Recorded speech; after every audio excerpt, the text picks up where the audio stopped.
Hey everybody, hope you're doing well today. Dr. Chris Dost here. Welcome back to my channel, Biblical Languages and Literature. For some time I've been meaning to start a series in which I review biblical literature.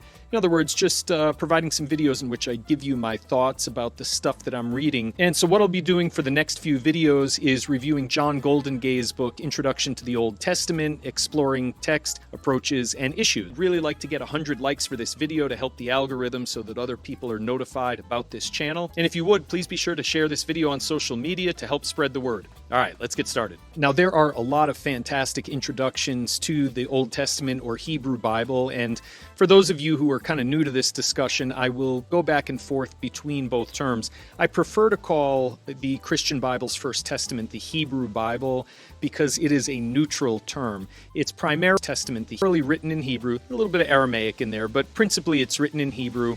And that is a religiously neutral term. But seeing as how Goldingay's book is called Introduction to the Old Testament, and since it's written for a principally Christian audience, you will hear me using the term Old Testament far more frequently than I would in some of my other videos, which are aimed at a more diverse or broad audience. All right, let's talk for a minute about the organization of the book. If you go to the table of contents, you will see that this book is arranged, even though it's a book written by a Christian for a principally Christian audience. This book, in its presentation of the contents of the Old Testament, does not follow a traditional Christian organization of the books.